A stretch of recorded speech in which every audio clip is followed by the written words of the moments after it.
Sometimes the best things in life come knocking on your door in the middle of a storm, soaking wet and asking for help. The rain was coming down so hard that night, it sounded like someone was throwing rocks at the windows. Lisa had been living in the small beach house for 3 weeks now, trying to piece her life back together after everything fell apart.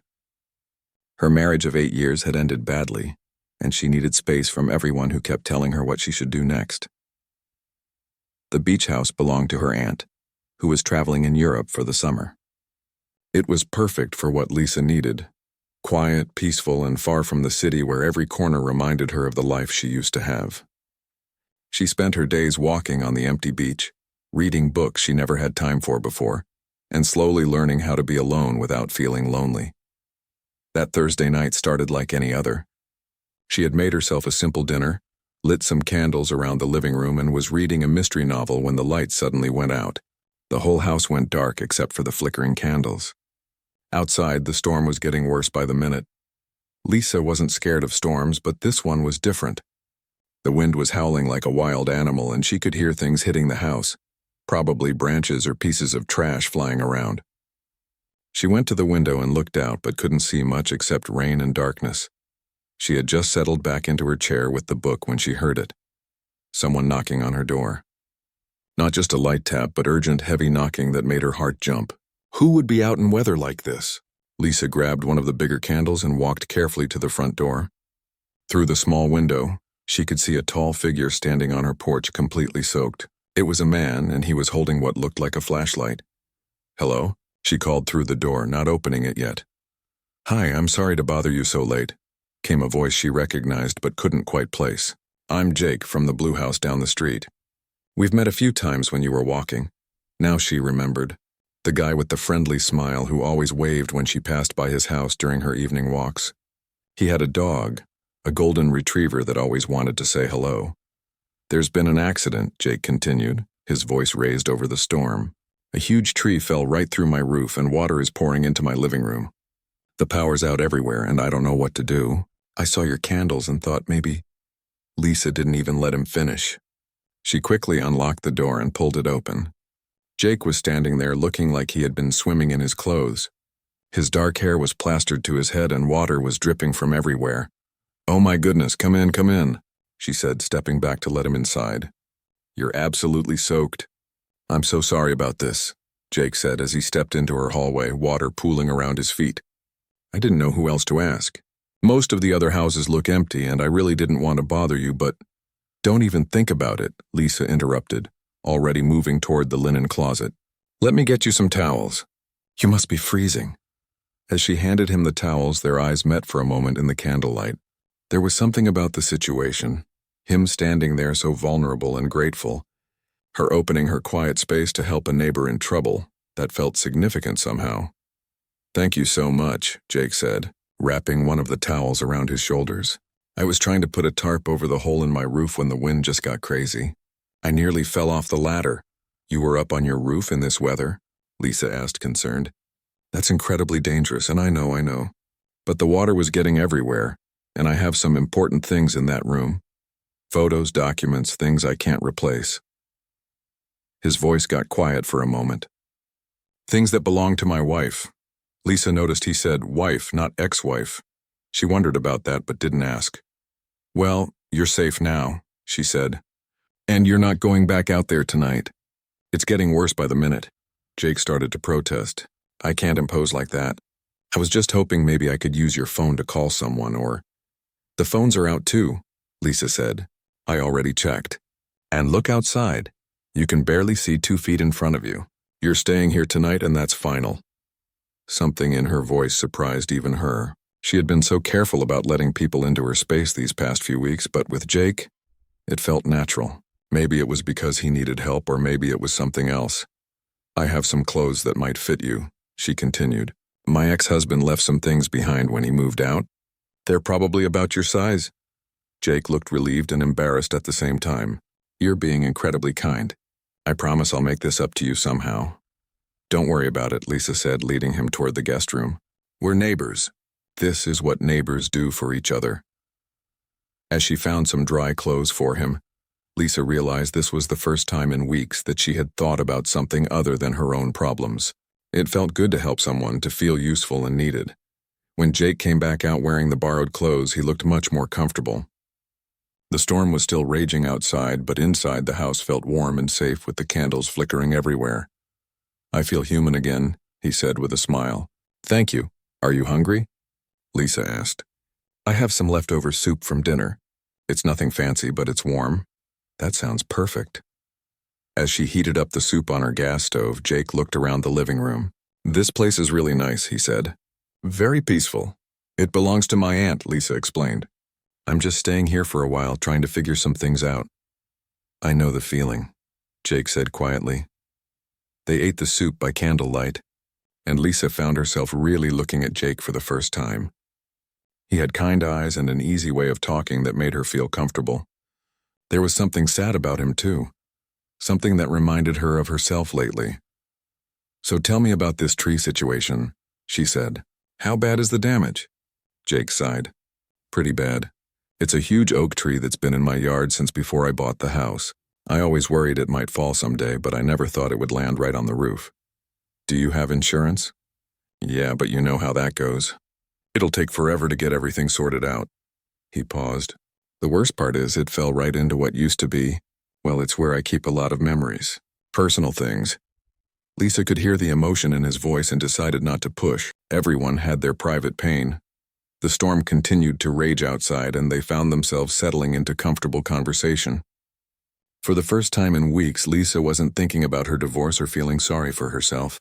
She was just talking to another person who seemed to understand that sometimes life throws you curveballs you never saw coming. "This might sound strange," Jake said as they sat listening to the wind, "but I'm almost glad this happened.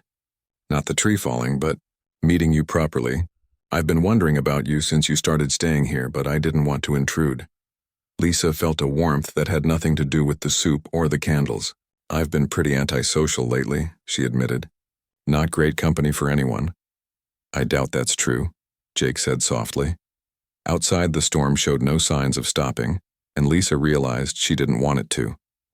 The storm kept getting stronger, and every few minutes they could hear something crash outside. Lisa was grateful Jake was there. Not because she was scared, but because having someone to share the experience with made it feel less like surviving and more like an adventure. "Should we move some of this furniture away from the windows?" Jake asked, looking at the big bookshelf near the front window. "Just in case something flies into the glass." "That's probably smart," Lisa agreed. "I didn't even think of that." They worked together to push the heavy furniture toward the center of the room. It was strange how natural it felt, working as a team with someone she barely knew.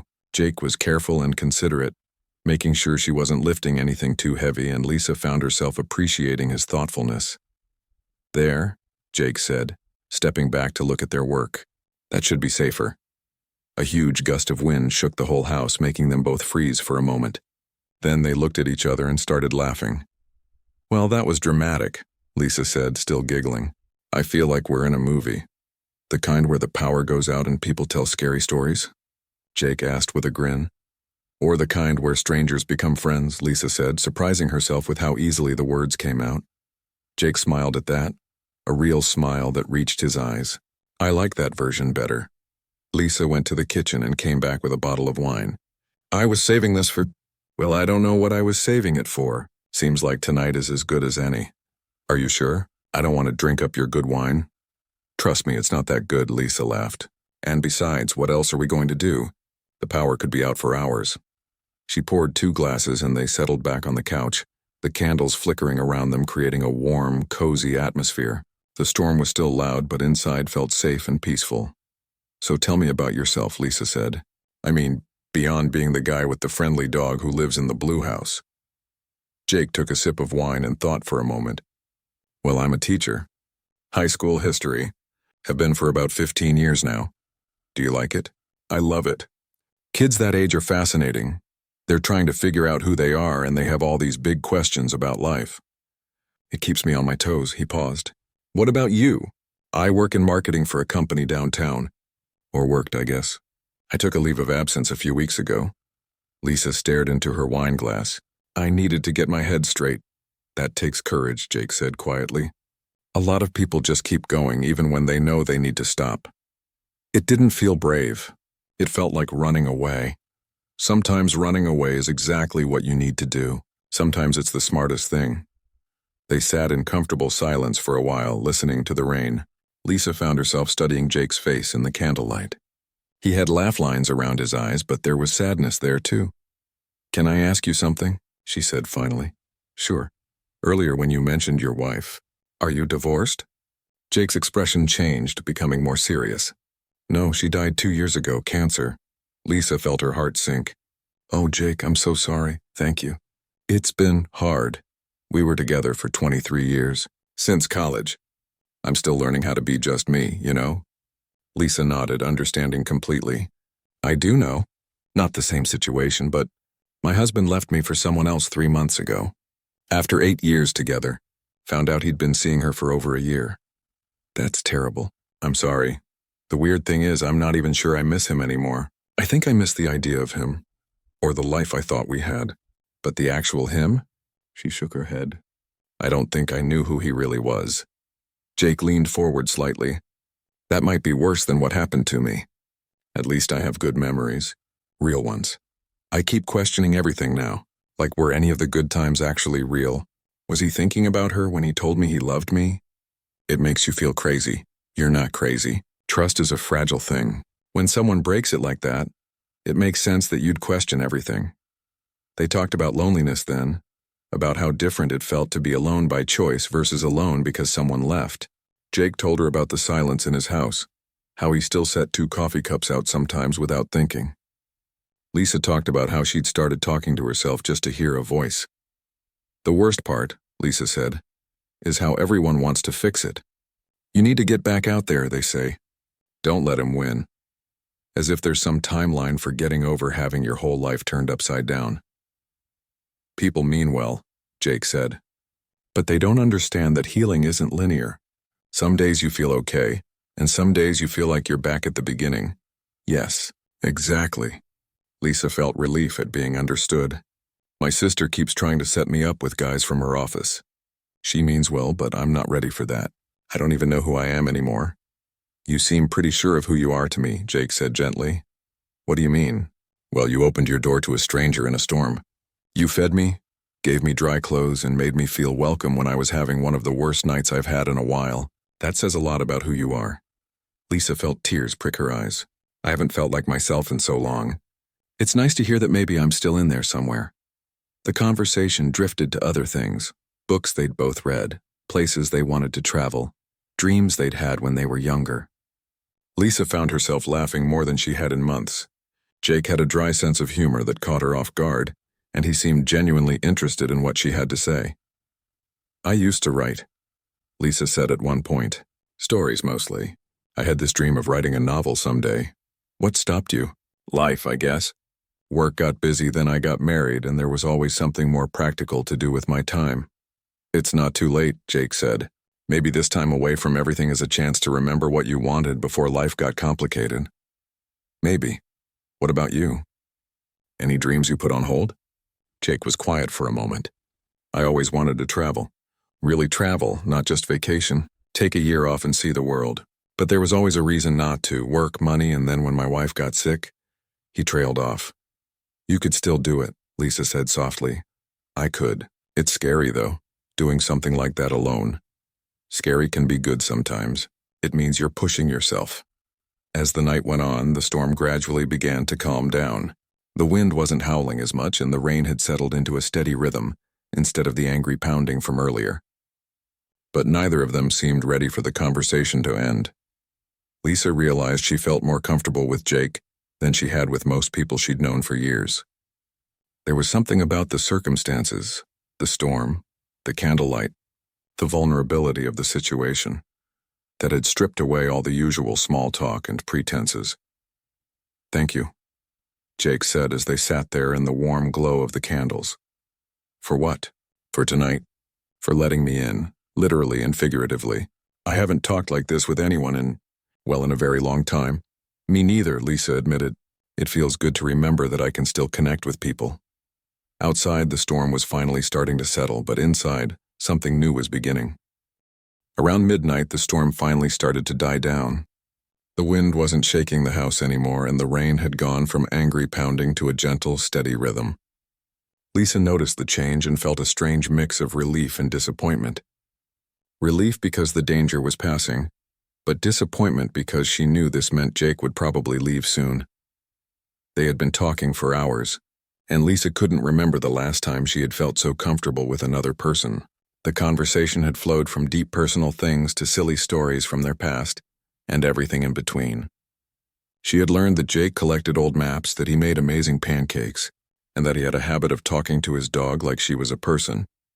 Jake had learned that Lisa sang in the shower, that she was afraid of butterflies for some reason she couldn't explain, and that she had once driven all the way to the beach at 3 a.m. just because she couldn't sleep.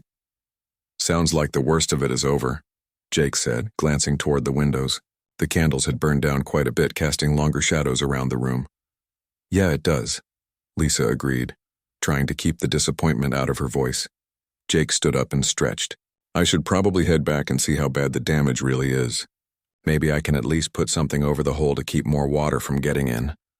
Lisa felt a sudden panic at the thought of him leaving. Not because she was afraid to be alone, but because she wasn't ready for this night to end. Something special was happening here. Something she hadn't expected and wasn't sure she'd ever find again. "You don't have to go," she said quickly, then felt embarrassed at how desperate that sounded. "I mean, it's still pretty nasty out there, and you said yourself the damage is bad. There's nothing you can really do in the dark." Jake paused, looking at her with an expression she couldn't quite read. "I don't want to overstay my welcome. You've already been incredibly generous." "You're not overstaying anything," Lisa said, standing up too. "Honestly, I don't want you to go yet." The words hung in the air between them. Lisa couldn't believe she had said that out loud, but she was tired of pretending. She was tired of being careful and guarded and afraid of wanting things. "I don't want to go either," Jake admitted softly. They stood there looking at each other in the flickering candlelight. Lisa could feel her heart beating faster. This was one of those moments where you had to make a choice, play it safe or take a risk. "Jake," she said, her voice barely above a whisper. "I know we just really met, and I know this might sound crazy, but I feel like I've been waiting for this conversation my whole life." "It doesn't sound crazy," he replied, taking a step closer. "I feel it too. I thought maybe I was imagining it." "I'm not good at this anymore," Lisa said, suddenly feeling vulnerable. "The whole connecting with people thing. I've been so focused on protecting myself that I forgot how to let anyone in. You've let me in tonight. I know. And that scares me, but it also feels right. More right than anything has felt in a really long time." Jake reached out and gently touched her arm. "I understand being scared. After my wife died, I thought that was it for me. That I'd had my chance at connection and it was over. I never expected to feel this." "What is this?" Lisa asked. "I don't know exactly, but it feels important." They moved back to the couch, sitting closer this time. The air between them felt charged with possibility and nervousness. "Can I tell you something?" Lisa said. "When my marriage was falling apart, I started to believe that maybe I just wasn't the kind of person who could make someone happy. That maybe there was something wrong with me that I couldn't see." "There's nothing wrong with you," Jake said firmly. "What happened to you wasn't about you not being enough. It was about him not appreciating what he had. How can you be so sure? You barely know me. I know that you opened your door to a stranger in a storm. I know that you listen when people talk, really listen. I know that you're kind and funny and real in a way that most people aren't." He paused. "And I know that spending these few hours with you has made me feel more alive than I have in 2 years." Lisa felt tears in her eyes, but they were good tears. "I feel alive too. I didn't think I would again." "Maybe that's what this is," Jake said. "Two people who thought they were done with feeling anything finding out they were wrong. Is that what you thought? That you were done?" Jake nodded. "I loved my wife completely. When she died, I figured that was my story. I'd had my great love, and now I'd just exist. Go through the motions." "But you don't want to just exist." "No, especially not after tonight. Tonight reminded me that there might be more chapters to write." Lisa looked at him. This man who had arrived at her door as a stranger, and somehow become someone she felt she could trust with her deepest fears and hopes. "I'm scared," she admitted. "Not of you, but of this. Of caring about someone again. Of taking that risk. We don't have to figure it all out tonight, Jake said gently. We don't have to put labels on anything or make promises about tomorrow. But we also don't have to pretend this isn't happening. What is happening? I think we're remembering how to be human again. How to connect. How to hope. Lisa felt something shift inside her, like a door that had been locked for months finally opening. I've been so angry, she said. At my ex-husband, at myself, at life. But sitting here with you, I don't feel angry anymore. What do you feel? Hopeful, nervous, grateful, she smiled. Really grateful that a tree fell on your house tonight. Jake laughed. That might be the first time anyone's ever been grateful for property damage. Well, it brought you here. It did. And I'm grateful too, even if my insurance company won't be. They talked more about fear, about the courage it takes to open your heart again after it's been broken. Jake told her about the first time he'd laughed after his wife died. Really laughed. And how guilty he'd felt about it. Lisa talked about the moment she realized she was actually relieved her marriage was over, and how that realization had confused her. Maybe that's what healing looks like, Jake suggested. Not getting back to who we were before, but discovering who we can become. I like that, Lisa said. I've been trying so hard to go backward, to fix what was broken. But maybe I need to go forward instead. Maybe we both do. The candles were burning lower now and the storm outside had settled into a gentle rain, but neither of them made any move to end the conversation or call it a night. They were suspended in this moment, this perfect bubble of connection and possibility. Jake, Lisa said softly. Yeah, I'm really glad you knocked on my door tonight. So am I, he said. And when he looked at her, Lisa saw something in his eyes that made her breath catch. Not just gratitude or friendship, but something deeper, something that promised this night was far from over. The storm outside might have been ending, but inside, something beautiful and unexpected was just beginning to unfold. The hours had slipped by without either of them noticing. The candles had burned down to little puddles of wax, and outside the rain had become so gentle it was barely audible. But inside the house, the air felt electric with possibility. Lisa looked at Jake sitting beside her on the couch, and felt something she hadn't experienced in years. Complete presence. Not thinking about yesterday or worrying about tomorrow. Just being completely in this moment with this person who had somehow become so important in the span of one evening. I can't believe how late it is, she said, glancing at the clock on the mantel. It's almost dawn.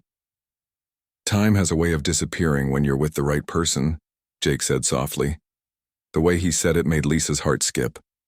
She turned to face him fully, and when their eyes met, she saw her own feelings reflected back at her.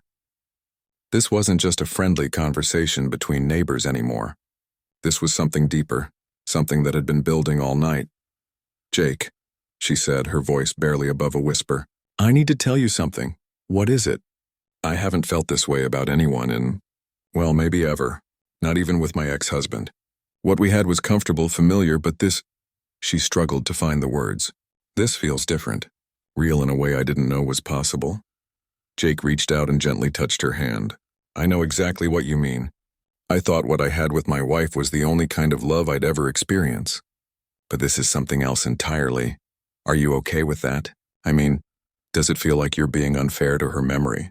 Jake thought for a moment. At first I worried about that. But then I realized that she would want me to be happy. She would want me to live, not just exist. And tonight, for the first time since she died, I feel truly alive. Lisa felt tears in her eyes, but they were happy tears. I was so sure I was broken. That my marriage ending meant I was somehow unlovable. You're not broken, Jake said, moving closer to her on the couch. You're one of the most amazing people I've ever met. You don't really know me yet. I know enough. I know you have a kind heart. I know you're brave enough to help a stranger, and honest enough to share your deepest fears. I know that talking with you feels like coming home. Lisa's breath caught at his words. Coming home, she repeated. That's exactly what this feels like. They sat in silence for a moment, just looking at each other. Lisa could feel her heart pounding, but it wasn't from nerves anymore. It was from excitement, from the thrill of discovering something unexpected and beautiful. I should probably go get some sleep, Jake said, but he didn't move to get up. The storm's over and I should check on my house in the morning. You should, Lisa agreed, but she didn't move either. Another moment passed. Then another. Lisa, Jake said finally, I don't want this night to end. Neither do I, and I don't want to go sleep in the guest room and pretend that what's happening between us isn't happening. Lisa felt a flutter of nervous excitement. What are you saying? I'm saying that I care about you. More than I should after just one night, but I do. And I think you feel the same way. I do, Lisa whispered. So what do we do about it? Lisa stood up from the couch, her heart racing. This was it. The moment where she had to choose between playing it safe and taking the biggest risk she'd taken in years. Jake, she said, turning to face him. I've spent the last 3 months being careful, being safe, protecting myself from getting hurt again. But you know what? I'm tired of being safe. Jake stood up too, his eyes never leaving hers. What are you saying? I'm saying that sometimes the scariest thing is also the right thing. And this feels right. You feel right. She took a step toward him, then another. When she was close enough to touch him, she stopped. I've never been good at this, she said. The whole taking charge thing. But tonight feels different. I feel different. You don't have to do anything you're not ready for, Jake said gently. That's just it, Lisa said, her voice growing stronger. I am ready. For the first time in months, maybe years, I know exactly what I want. What do you want? Lisa looked into his eyes, saw the kindness there, the understanding, the desire that matched her own. She thought about all the times she'd played it safe, all the opportunities she'd let slip by because she was afraid of taking risks. I want to stop being afraid, she said. I want to trust my instincts. And my instincts are telling me that you're someone special, that this is something special. It is special, Jake said, reaching out to touch her face gently. You're special. Lisa leaned into his touch, closing her eyes for a moment. When she opened them again, she saw everything she needed to see in his expression. Jake, she said, her voice steady and sure. I want you to stay. Not in the guest room. With me, Kira, are you sure? I'm more sure of this than I've been of anything in a very long time. Jake smiled, and it was the most beautiful smile Lisa had ever seen. I want that too. But I want you to know that this isn't just about tonight for me. I'm not looking for something casual. Neither am I, Lisa said. I know it's crazy to feel this way so fast, but I do. And I'm tired of pretending I don't. So what happens now? Lisa felt a surge of confidence she hadn't experienced in years. Maybe it was the wine, or the late hour, or the magic of the stormy night. But she felt powerful and sure of herself. Now, she said, taking his hand and leading him toward the hallway, we stop talking about what we're afraid of and start focusing on what we want. And what do you want? Jake asked as they walked together toward her bedroom. Lisa paused at her bedroom door and turned to face him. The candles in the living room were casting long shadows down the hallway, creating an intimate, dreamlike atmosphere. I want to feel alive again, she said.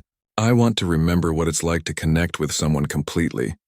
I want to wake up tomorrow knowing that I was brave enough to take a chance on something beautiful.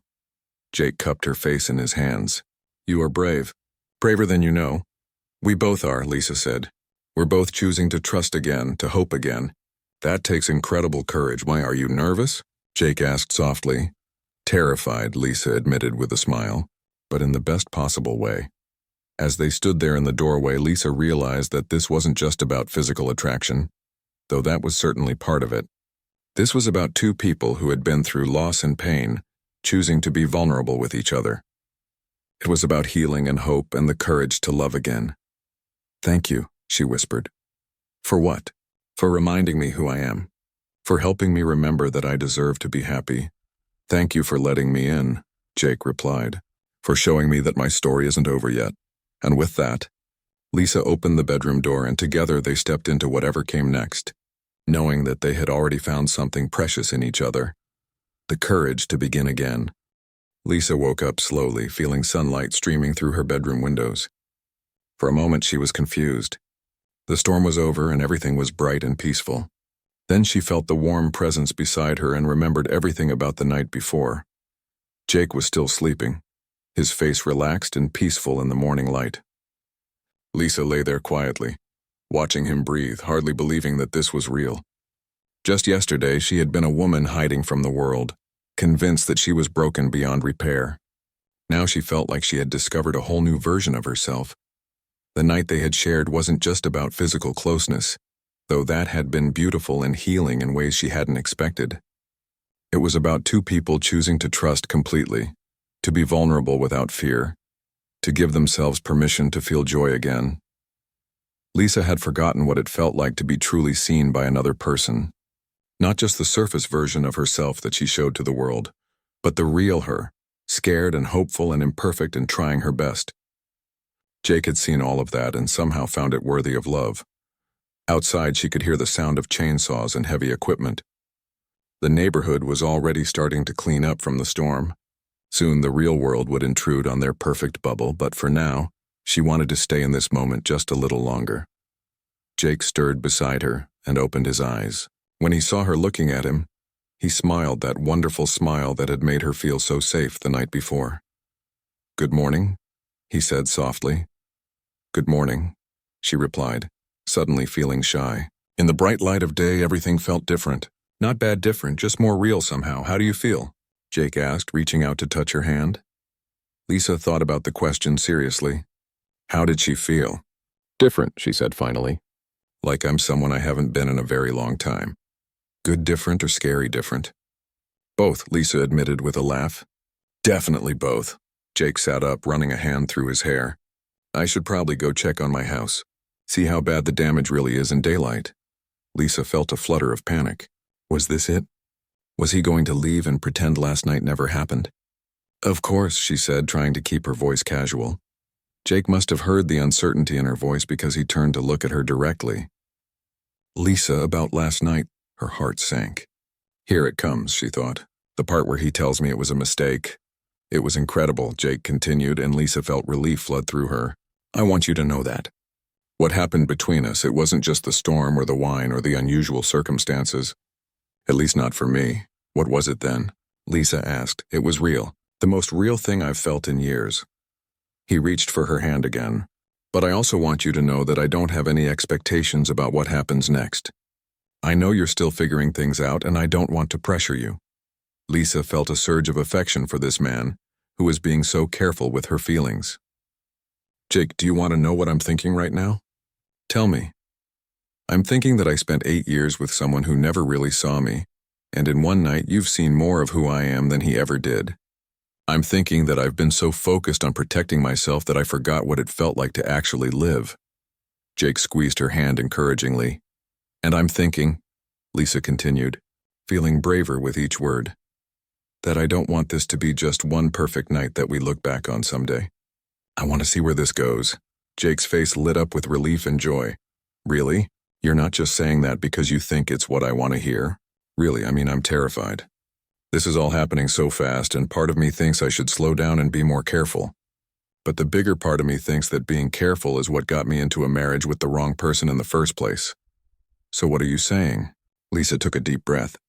"I'm saying that I'd like to try this. Whatever this is. I know we have a lot to figure out, and it's not going to be simple, but I think what we have is worth exploring." Jake leaned over and kissed her forehead gently. "I think so too." They got dressed and went to the kitchen to make coffee. Everything felt both familiar and brand new at the same time. Lisa watched Jake move around her kitchen, making himself useful, and realized how nice it felt to have someone to share the morning with. "So what's the plan?" she asked as they sat at her small kitchen table with their coffee. "I mean, for your house situation. Well, first I need to see how bad it really is. Then I'll need to call my insurance company, find a contractor, figure out where I'm going to live while the repairs are happening." Jake paused. "It's going to be a mess for a while. Where will you stay?" "I'll probably get a hotel room for a few days while I sort things out. Maybe find a short-term rental if the damage is really extensive." Lisa felt that flutter of panic again. She didn't want him to disappear into a hotel somewhere. "You could stay here," she said quickly, then blushed at how eager that sounded. Jake raised his eyebrows. "Are you sure? That's a big offer. I know it's crazy. We barely know each other, and I'm essentially asking you to move in temporarily. But the guest room is just sitting there empty, and you need a place to stay, and—" She trailed off, realizing she was rambling. "And?" Jake prompted gently. "And I'm not ready for you to disappear from my life. I know that's selfish, but it's true." Jake reached across the table and took her hand. "It's not selfish. And I'm not ready to disappear either. But are you sure you want me underfoot while you're trying to figure out your own life? Maybe that's exactly what I need." Maybe trying to figure out my life in isolation was the wrong approach. They finished their coffee and walked over to Jake's house together. The damage was significant. A massive oak tree had crashed through the roof and into what had been the master bedroom. Water damage was everywhere, and it was clear that major repairs would be needed.